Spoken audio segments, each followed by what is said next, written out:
exposición van a ser ganglios centinela en cáncer de endometrio, sus mecanismos de acción, su técnica quirúrgica, y cómo esto ha evolucionado con el transcurso del tiempo. Posteriormente se va a tocar lo que es el tema de las esterectomías histofaciales, como las esterectomías.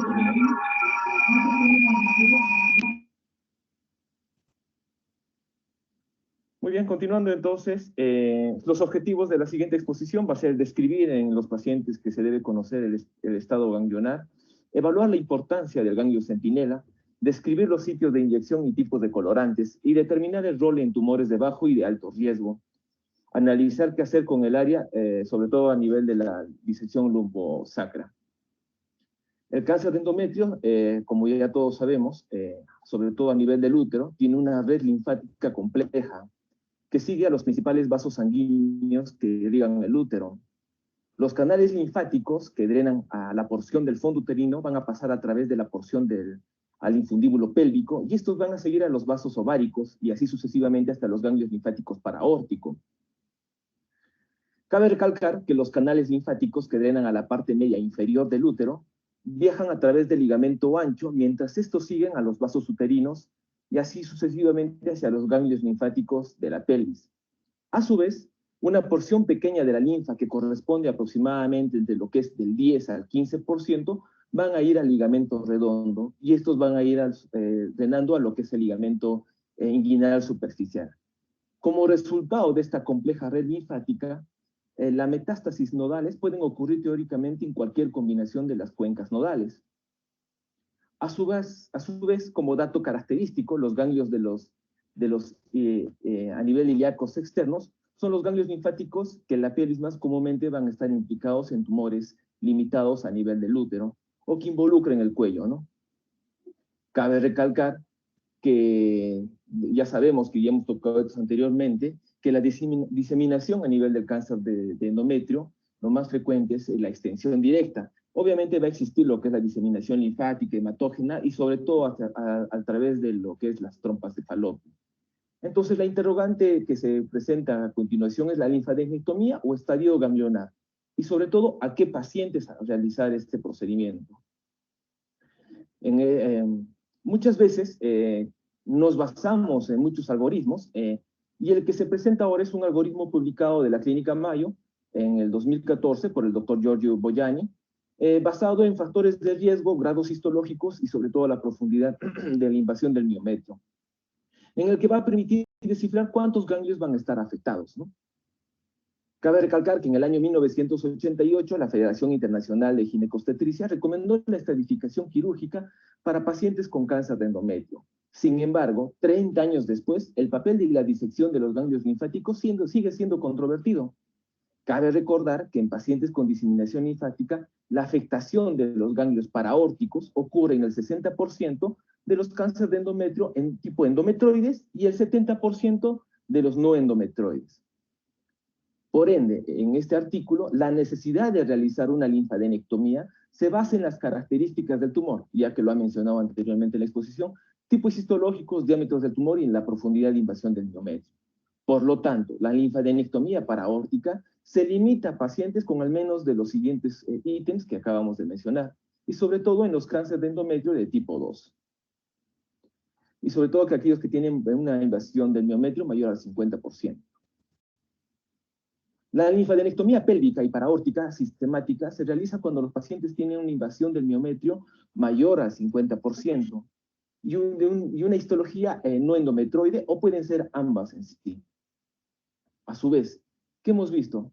En la tabla que les acabo de mostrar aquí en la diapositiva, este es un algoritmo clásico, ¿no? Donde existen dos grandes grupos. En realidad existe, la clasificación es de riesgo bajo, riesgo intermedio alto, y los de altos riesgos y los de ultra alto riesgo. Pero para no hacernos las diferentes escuelas, lo dividimos en de bajo riesgo y de alto riesgo, ¿no? En donde la posibilidad, como podemos observar, de presentar ganglios afectados en pacientes de bajo riesgo es del 1%, a comparación que los grados 3 no endometroides tienen una probabilidad de presentar ganglios linfáticos en un 27%. Aparte del tipo histológico, el grado histológico, también se toma en cuenta la profundidad de la invasión miometrial que cuanto más invade, hay mayor probabilidad de afectación de los ganglios linfáticos, como se muestra en la diapositiva. Recordar a aquellos pacientes que tienen una invasión miometrial mayor al 50%, el grado 2 va a presentar alrededor de un 20.5% de afectación ganglionar. Entonces, en este algoritmo que se usó por mucho tiempo, permitía seleccionar a los pacientes, las cuales estudiaban a los ganglios mediante linfadenectomía pélvica, y en otros casos, linfadenectomía pélvica y paraórtica. En la clínica Mayo, en ese entonces, todos los pacientes con carcinoma de endometrio epitelial primaria se sometían a una histerectomía con o sin salpingoforectomía bilateral. La necesidad de realizar una linfadenectomía se basa en las características, los ítems que acabo de mencionar, y a su vez, la linfadenectomía pélvica y la paraórtica sistemática se debe realizar cuando los pacientes tienen una invasión del miometrio mayor al 50%. Si los pacientes no coinciden con estas características, la elección de realizar la disección de los ganglios pélvicos, cabe recalcar, con linfadenectomía paraórtica, solo en esos pacientes con metástasis en los ganglios linfáticos pélvicos documentados, con un diámetro mayor, invasión linfovascular, un grado 2, un G2, un G3, una invasión miometral mayor del 50%, y el tipo histológico de tipo endometrioide, se debe realizar una linfadenectomía paraórtica, juntamente con la linfadenectomía pélvica. Entonces, además, las metástasis paraórticas son poco frecuentes en pacientes con cáncer de endometrioide de grado 3, con invasión estromal del ensayo de invasión del miometrio menos del 50%.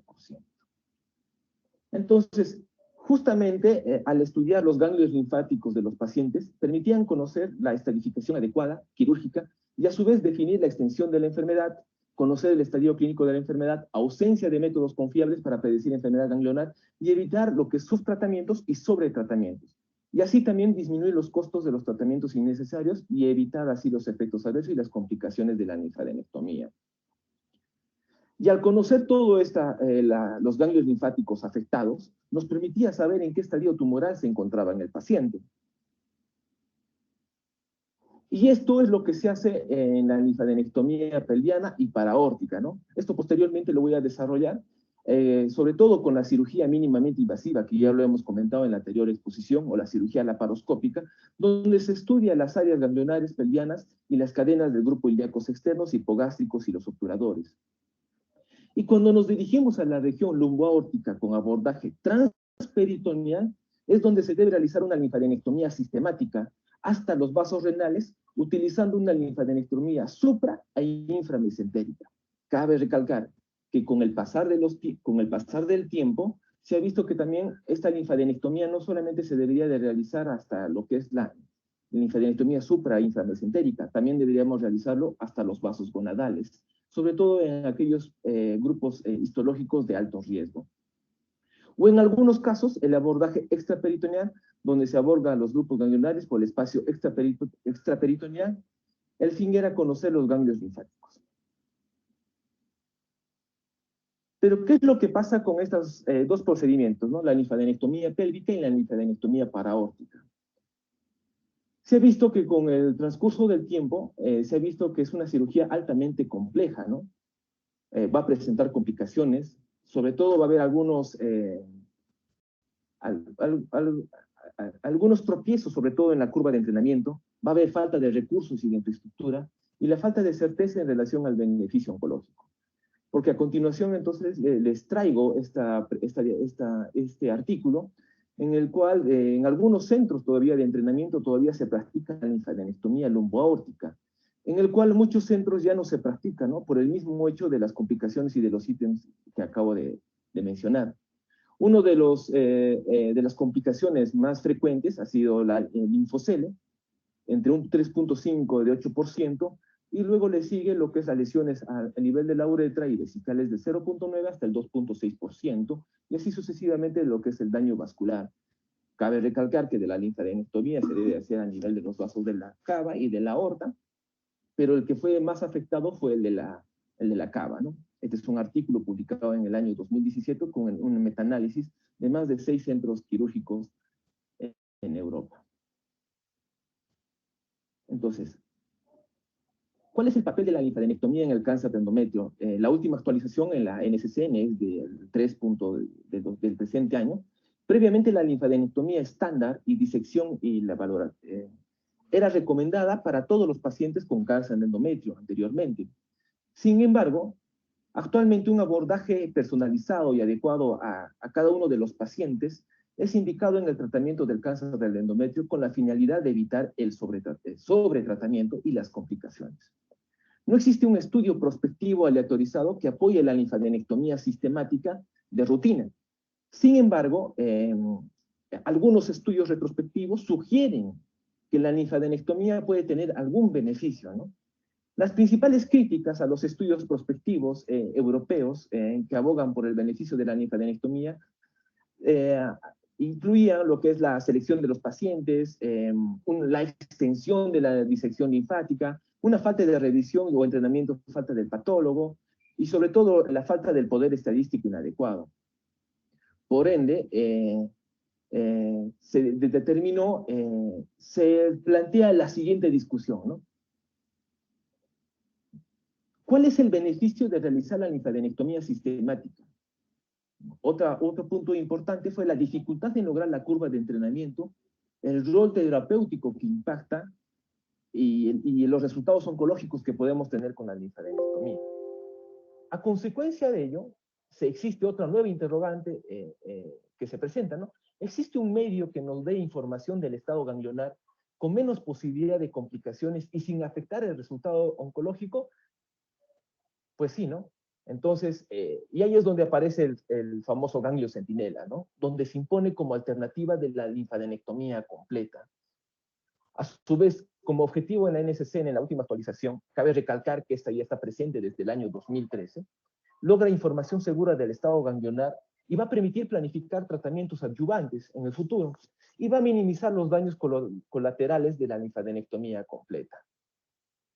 Dicho de otra forma, si se conoce el estado ganglionar, se conocerá cómo están los otros grupos ganglionares y en relación con el grado de afectación del tumor. Entonces, para llegar a esta conclusión, uno de los grupos de trabajo más representativos fue el grupo Memorial, ¿no? Con el doctor Abu Rustum en la cabeza, y posteriormente a ellos aparecieron trabajos, ¿no? Por ejemplo, aquí les traigo el estudio del Centiendo, que es uno de los trabajos padres en ganglio centinela, publicado en el año 2015.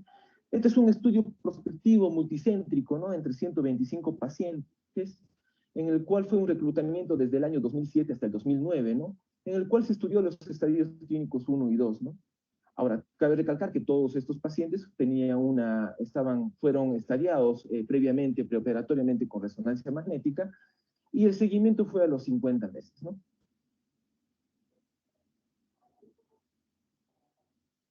Aquí les presento el estudio donde se puede evidenciar que la detección del ganglio centinela en estadios tempranos, desde el 1 hasta el 2, representaron entre un 88 y hasta un 91%, ¿no? Con un punto P de 0.85, ¿no?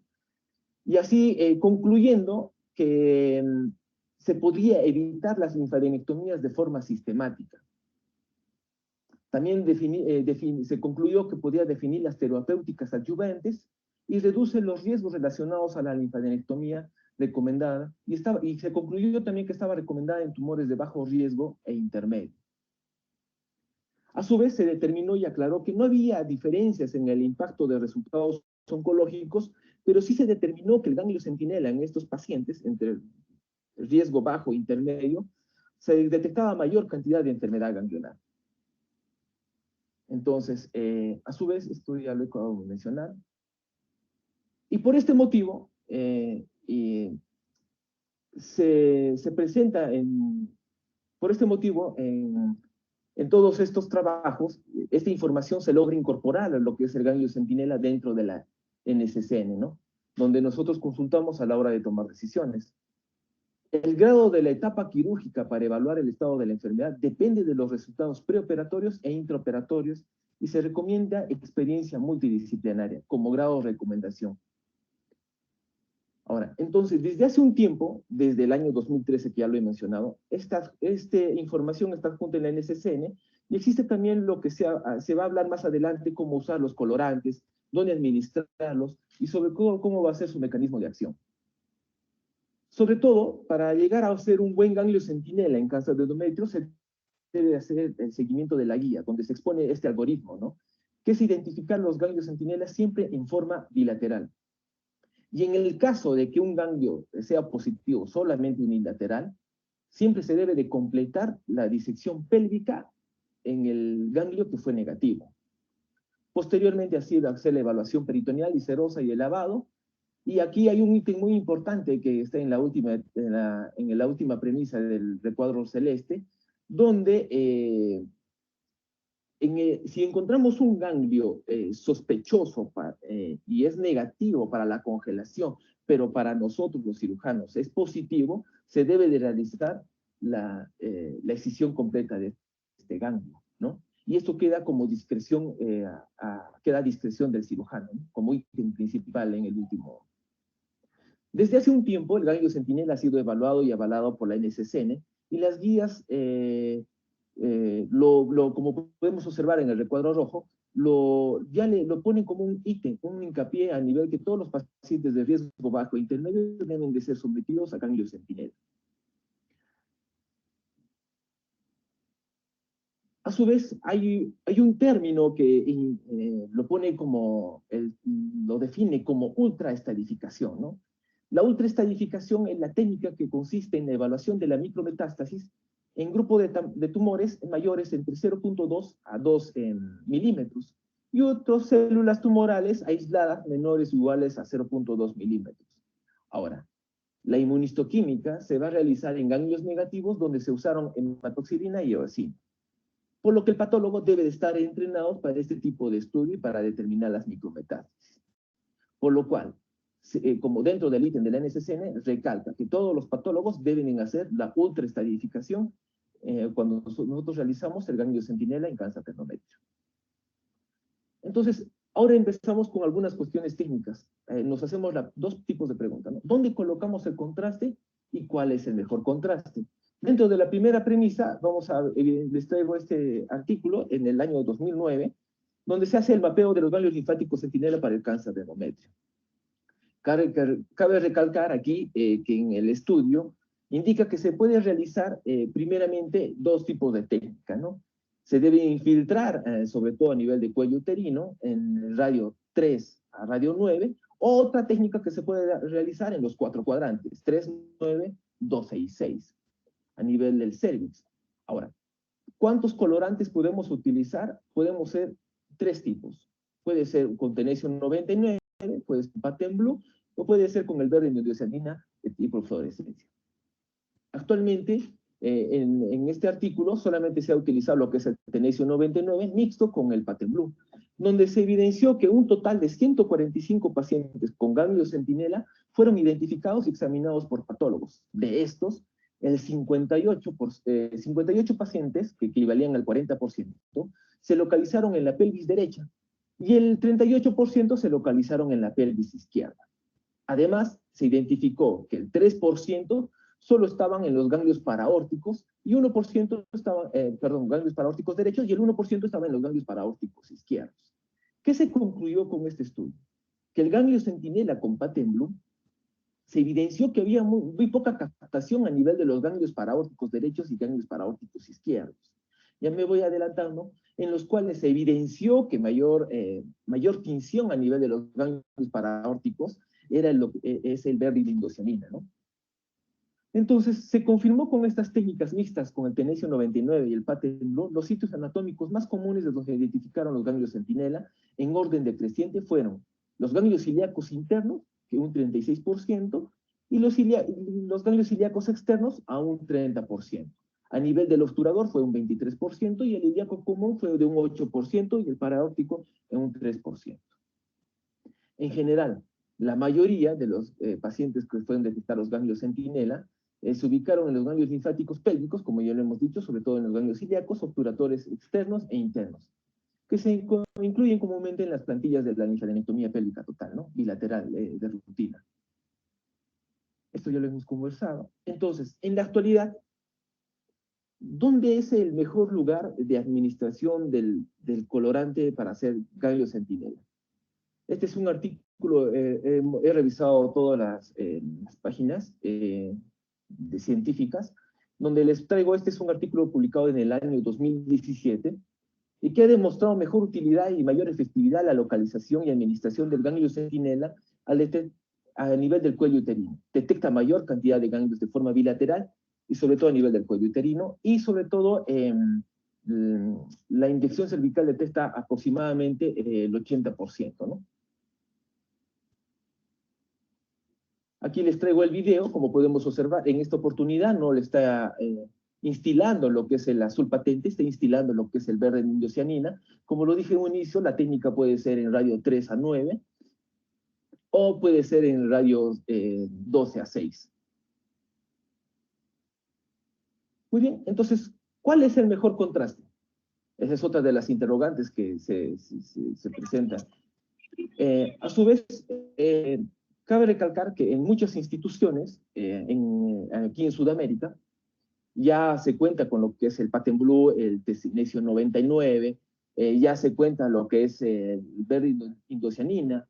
Nosotros aquí en Sudamérica, lo que es Perú, Argentina, Uruguay, ya contamos con lo que es el verde indocianina, a excepción de lo que es Argentina. Argentina todavía en su sistema de salud todavía no lo tienen validado como método de estadificación o de ganglio centinela. Entonces, ¿cómo es la técnica con verde indocianina, ¿no? Se hace la concentración de 2.5 miligramos por ml, se diluye en 10 cc de agua esterilizada, y se va a inyectar 2 cc en dicha solución en horas 3 a 9, o en los 4 cuadrantes en la mucosa del cervix, ¿no? Ahora, cabe recalcar que no se ha habido durante los estudios, no hay mejor, ¿cómo le podemos decir? No hay mejor pintado de los ganglios linfáticos, ya sea con la técnica de 3 a 9 o con los 4 cuadrantes. Eso depende del tipo de la escuela, ¿no? Entonces, el verde indocianina tiene dos ventajas. Sobre todo, marca bien lo que es el ganglio centinela y permite detectarlo en un 93%, a diferencia del Patent Blue, que es un 80%, y a su vez va a marcar lo que es el canalículo linfoide, ya sea eferente o aferente, y su eliminación y metabolismo es en 6 horas de su marcaje, por lo que su aplicación se puede realizar 30 minutos antes de la cirugía.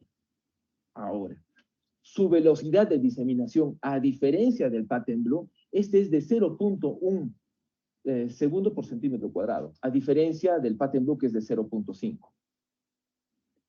Ahora, otro interrogante, ¿cuál es el mejor colorante? En la actualidad hay muchos estudios, y el verde indocianina en la población con sobrepeso, obesa, con patología de NM de endometrio, como les traigo en este artículo, el grupo memoria se evidencia que es más efectivo y se detecta con mayor porcentaje de forma bilateral, hasta un 93% en pacientes con sobrepeso. Como podemos observar aquí en este artículo, hacen el estudio dependiendo del índice de masa corporal, pero en un índice de masa corporal desde el 35 hasta el 40, hasta mayores a 45, se evidenció que el verde indocianina era mucho más efectiva que el Patent Blue, llegando hasta un 93% como conclusión. Entonces, y por eso es que desde hace un buen tiempo en los congresos mundiales, a partir del año 2018, 2017, se propone que si el ganglio centinela es con verde indocianina, debería ser el nuevo estándar para el ganglio centinela. Lo cual varios países, lo que ya acabo de mencionar, ya tenemos la suerte de ello, es la misma técnica que el Patent Blue, existe actualmente torres laparoscópicas en el cual lo va a detectar, lo cual no necesita tampoco mucho una curva de entrenamiento grosera, por lo cual deberíamos actualmente hacer el estándar en Latinoamérica del uso del verde indocianina.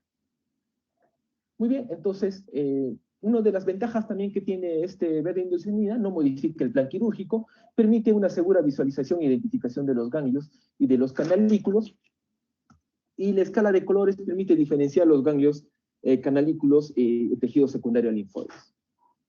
Entonces, ¿cuál es el paradigma, no? ¿Cuál es el paradigma, no? Aclara el manejo de los ganglios linfáticos en el cáncer de endometrio En los pacientes de riesgo bajo e intermedio, según las guías del NNS, de la NCCN, se debe de ser sometidos a biopsia de ganglio centinela para evitar las complicaciones que acabamos de mencionar, como lo que podemos observar. Entonces, una de las preguntas que se interroga, ¿no? La NCCN, ¿por qué antes no se hacía lo que era el ganglio centinela y por qué habitualmente para hacer la linfadenectomía se basaba en el tipo histológico y el grado de invasión? Solo se busca los pacientes que deben de tener un riesgo de metástasis en nivel ganglionar. Esa era la diferencia antes y con actualmente. Pero se observa que a lo largo del tiempo, las neoplasias malignas de bajo riesgo e intermedio tienen un buen pronóstico, y estas, a su vez, también tienen un gran porcentaje de recaer después de la cirugía, como lo catalogan los estudios, de un 10 hasta un 15%.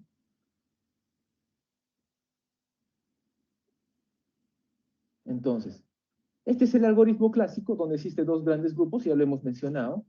El 1% va a ser en factores de bajo riesgo y el 27% en alto riesgo. Por lo cual, entonces, ya hemos hablado sobre los pacientes de bajo riesgo e intermedio que sí deberían de ser sometidos a biopsia de ganglio centinela. Pero ¿y qué pasa con los pacientes de alto riesgo? Entonces, la población, otro grupo es el del alto riesgo, donde en esta población está indicado lo que es la linfadenectomía sistemática. Eso ya está estandarizada. Pero porque la probabilidad de tener un ganglio afectado, como hemos visto en el anterior recuadro, es del 27%.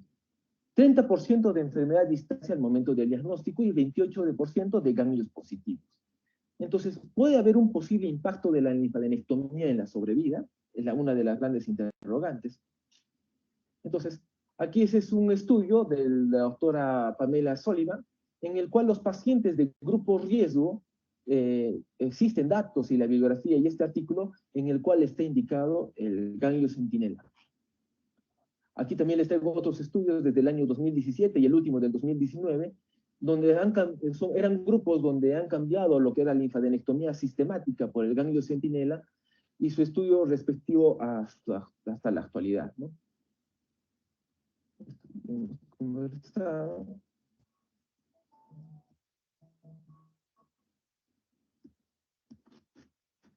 Eh,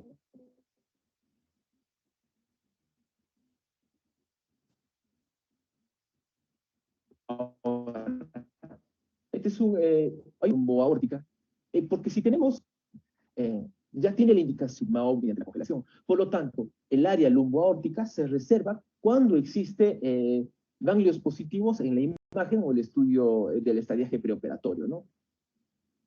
Las lesiones ganglionares sospechosas deben de ser removidas. Muy bien, aquí les traigo un video donde se puede evidenciar lo que es la cómo se hace el ganglio centinela mediante vía laparoscópica.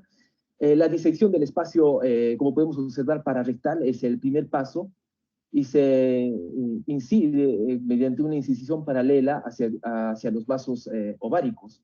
1 centímetro lateral a ellos hasta el nivel del ligamento redondo, donde podemos identificar a la arteria ilíaca externa y al uréter derecho, ¿no? Derecho o izquierdo, ¿no? Ahora, a su vez, los límites de la disección del espacio pararectal o para la fosa posterior, como vamos a observar, el límite medial va a ser sobre todo lo que es el uréter, y el límite lateral van a ser los vasos ilíacos internos. Entonces, como conclusión, el ganglio centinela es una excelente alternativa a la linfadenectomía sistemática y se debe seguir el algoritmo recomendado, como ya hemos visto en la NCCN, y cada centro debe hacer su propia experiencia y tener su propia estadística, ¿no? Y el verde indocyanida ha demostrado ser el colorante más efectivo, ¿no? Y la inyección cervical es la más recomendada. Muy bien,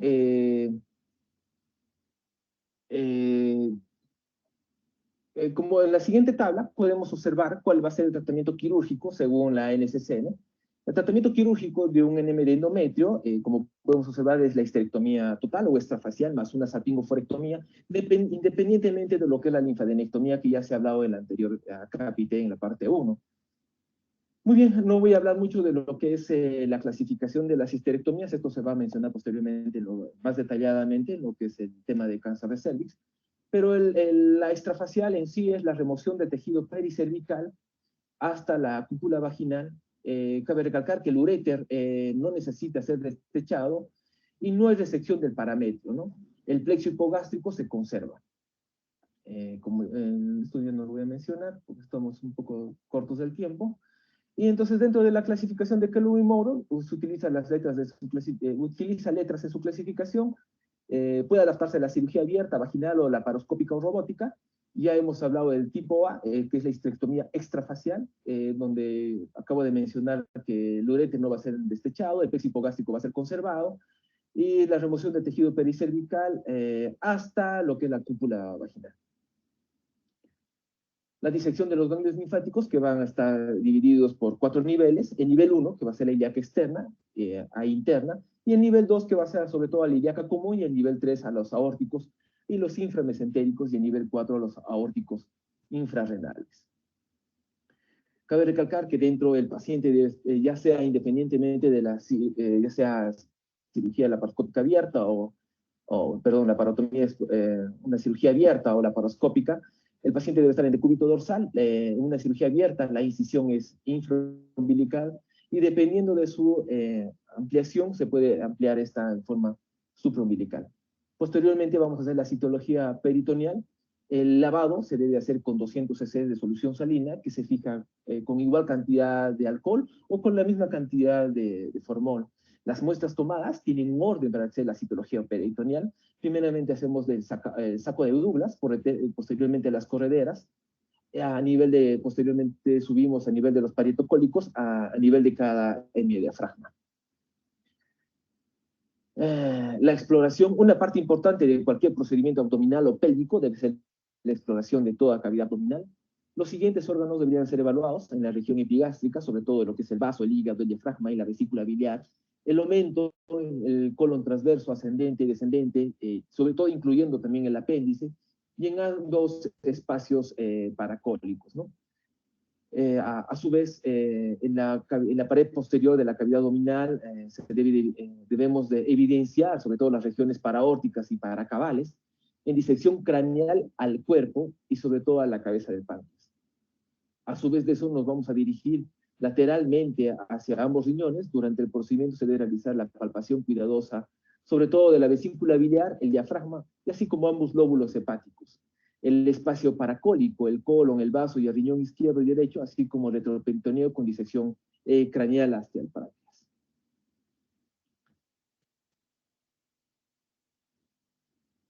Dentro de la toma de biopsias se deben realizar en áreas sospechosas, sobre todo, o biopsias aleatorizadas. Dentro del libro de Surgical Oncology, la toma que se debe realizar entre lo que es 5 a 15 biopsias. El diámetro es muy relativo, entre los 4 a 5 centímetros, y sobre todo tiene un orden, ¿no? Desde el fondo de saco, peritoneo vesical, ambas correteras, parietocólico derecho, llegamos a diafragmas, cúpula diafragmática, pasamos a lo que son ángulos esplénicos y descendemos a lo que es parietocólicos izquierdos. Muy bien. La histerectomía va a comenzar con la escisión del ligamento redondo, lo cual permite la entrada de lo que es el espacio retroperitoneal, así como todas las estructuras retroperitoneales pélvicas. Los ligamentos redondos se originan lo que es a nivel del cuerpo uterino y pasan ventral y lateralmente en el espacio retroperitoneal para finalmente entrar lo que es en el canal inguinal. El curso del ligamento va a formar un pliegue peritoneal, como podemos observar en el lado izquierdo. Al abrir el peritoneo se expone lo que es el ligamento redondo por una vaina ligamentosa, ¿no? Aquí podemos observar, identificamos en la imagen del lado izquierdo el ligamento redondo, lateralmente a la parte interna vamos a evidenciar lo que es el ligamento infundíbulo pélvico. La incisión del peritoneo y del ligamento redondo abren de manera segura al espacio retroperitoneal, como podemos observar en la imagen derecha, y este paso brinda un acceso adecuado a todas las estructuras pélvicas significativas. A su vez, se identifica, una vez la apertura del peritoneo pélvico, previamente debemos de identificar lo que es el uréter, y posteriormente, una vez identificado el uréter, se debe hacer la esqueletización del infundíbulo pélvico. Luego, posteriormente, esto ya lo vamos a conversar de los espacios de Lascaux y de Kobayashi, los de Luzca y los de Retzius. Esto lo vamos a especificar mucho, mucho mejor en el tema de cáncer de cervix, pero determinar que paso a paso el espacio pararectal es abierto entre los vasos ilíacos y el uréter, y el espacio paravesical entre el ligamento umbilical y los vasos ilíacos, como podemos observar. Dentro de ello, el espacio pararectal va a tener unos límites. A nivel medial va a estar el recto y el uréter, y posterior va a estar el sacro, y lateralmente, como podemos observar, va a estar lo que es la pared pelviana y los vasos ilíacos internos. Anteriormente va a estar el ligamento cardinal, y en el techo, como podemos observar en la figura, va a estar el uréter. En los espacios paravesicales, vamos a tener que anterior va a estar lo que es el pubis, y posteriormente van a estar los paramétrios laterales, y medialmente va a estar la vejiga y la arteria vesical superior. Muy bien, entonces el ligamento infundíbulo pélvico. Dentro de la patología en cáncer de ovario y en cáncer de endometrio, se ha visto que uno de los principales lugares de recurrencia es a nivel de los ligamentos infundíbulos pélvicos. ¿Por qué? Porque se ha visto que el corte histológico transversal del ligamento infundíbulo pélvico, teñido con hematoxilina y oxina, muestra cómo el ligamento está constituido por vasos ováricos, en el cual se han evidenciado células tumorales microscópicas menores de 0.1 milímetro. Posteriormente a ello, se debe el ligamento infundíbulo pélvico, se hace la ligadura y el corte de los vasos ováricos a este nivel, que es un paso necesario para lo que es la histerectomía realizada en combinación con la anestectomía. Si los ovarios van a ser preservados, deberían extirpar sobre todo las trompas de falopio, porque es una vía de diseminación que es la cuarta, así como seccionar los ligamentos útero-ováricos.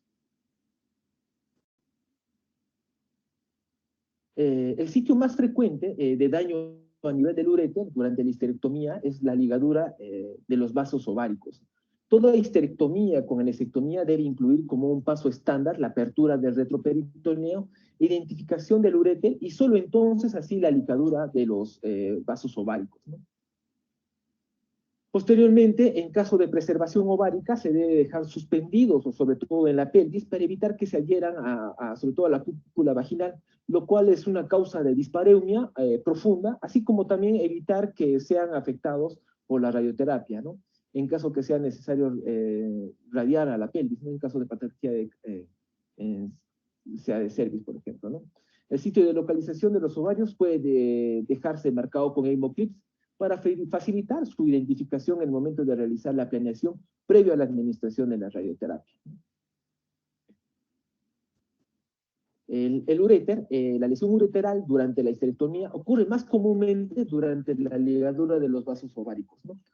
Otro sitio en donde esta lesión puede ocurrir es durante la ligadura de los vasos ascendentes, sobre todo de la arteria uterina, como vemos en la flecha amarilla, en el ligamento ancho o a nivel del istmo del tercer sitio en donde se puede presentar la lesión de la uretra, en el paso del uréter por la porción ventral de la cúpula.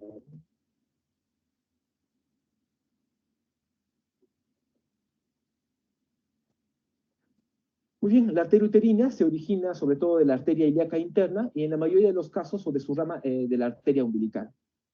Durante la histerectomía, la arteria uterina se liga desde su origen, mientras que la histerectomía simple, la mayoría de su trayecto queda escondido en el parametrio lateral y se corta solo en su rama ascendente en el ligamento ancho a nivel del istmo uterino.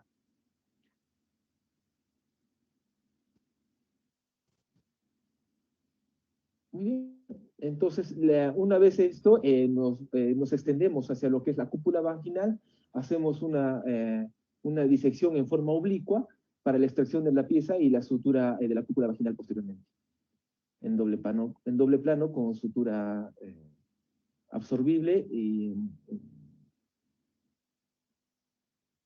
Muy bien, entonces la linfadenectomía pélvica, que ya hemos conversado anteriormente, ¿cuáles van a ser sus reparos? Eso ya es su límite superior, 2 centímetros por arriba de la bifurcación de la arteria ilíaca común, e inferior sobre todo a la vena ilíaca circunfleja, Lateralmente, como podemos observar en la imagen, va a ser la porción medial del músculo psoas, y a nivel del piso, que va a ser el nervio obturador. Medialmente va a estar la arteria vesical superior y la pared lateral de la vejiga. Aquí son las estructuras, que los límites que acabo de conversar, van a disculpar, estamos un poco cortos del tiempo. Y luego, posteriormente, vamos a tener lo que es la linfadenectomía aórtica. Esto lo voy a pasar. Y la linfectomía pélvica va a tener sus complicaciones. Cabe recalcar que una de las complicaciones más frecuentes va a ser el linfocele de 2 al 10%, seguida de lo que es el hematoma retroperitoneal en de un 2-4% y el estenosis ureteral entre lo que es el 2% y una fístula ureterovaginal. La disección paraórtica, que ya lo voy a mencionar porque esto ya ha sido parte de la anterior exposición en la parte 1, solamente recalcar que en los límites, ¿no?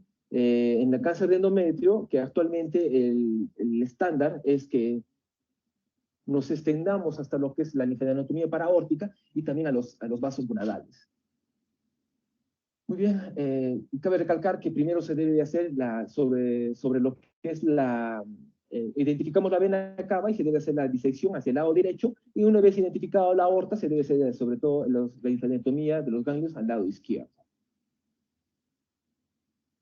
Esto es justo lo que hemos conversado. Los límites superiores de la linfadenectomía paraórtica, superior va a ser las arterias renales, inferior va a ser a 2 centímetros arriba de la bifurcación de la arteria ilíaca y laterales así de los uréteres. De las complicaciones de la histerectomía, el más frecuente es la atomía de la vejiga, posteriormente seguida de la fístula uterovaginal en un 2% y de la fístula vesicovaginal. Y con ello ya culminando con mi exposición, muchas gracias por su atención, y si tuvieran algún comentario o pregunta.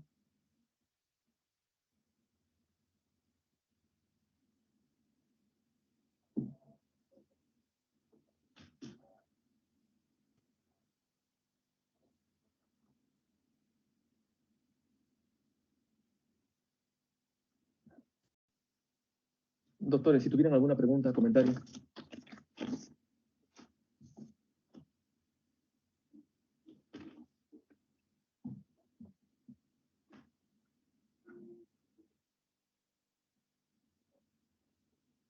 Doctores, ¿algún comentario, alguna pregunta?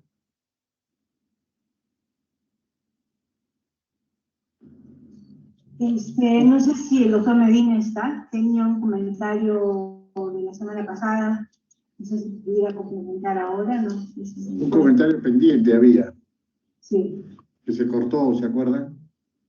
Sí, doctor, sí está el doctor Medina, doctor. Doctor Medina. Sí, buenos días. En primer lugar, te felicito por la presentación, pero hay que hacer algunas aclaraciones, ¿no? Cuando tú dices se coloca el verde indocianina o el Patent Blue de 3 a 9, yo entiendo que estás colocando en toda la zona, no es de 3 a 9, sino es en 3 y 9. Es diferente 9. decir de 3 a 9 sí, a decir de 3 y 9, ¿no? Por ejemplo, esas cosas, porque pueden llevar a confusiones, ¿ya? En primer lugar. En segundo lugar, bueno, ya se aclarará más adelante algunos puntos técnicos que sí estamos recién comenzando la parte esta técnica de la histerectomía, que tanto en cáncer de endometrio como endocervix es muy importante, sobre todo la linfadenectomía, si fuera caso de cáncer de endometrio de alto grado, ¿no? Respecto al comentario que quedó pendiente de la anterior oportunidad, es el hecho de que la histerectomía laparoscópica en cáncer de endometrio, inicialmente con el boom de la laparoscopía, se hacía casi en todos los casos, y se demostró que había más recurrencias en los casos en que se hacía cirugía laparoscópica, histerectomía laparoscópica, que histerectomía convencional, debido al manipulador uterino, puesto de que se coloca vaginalmente un instrumento en el cual va a ingresar a la cavidad uterina para manipular el útero y presentarlo durante la laparoscopía.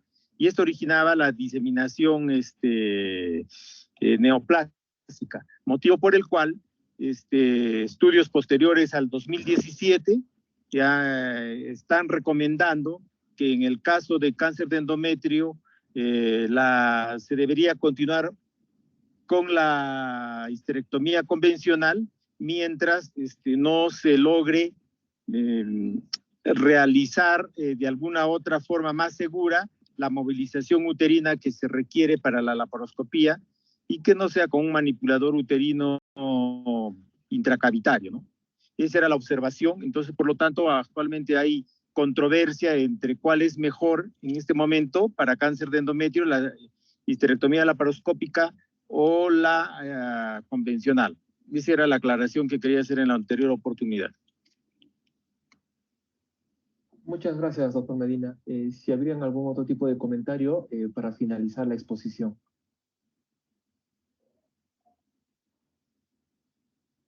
Bueno, entonces yo me despido, muy amable por la audiencia. Que tengan muy buenos días. Gracias con todos.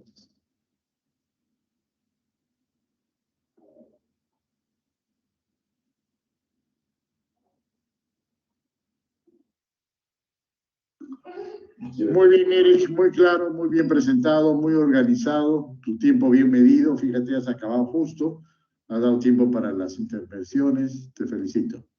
Nos vemos mañana. Gracias, doctor Mendoza, muchas gracias.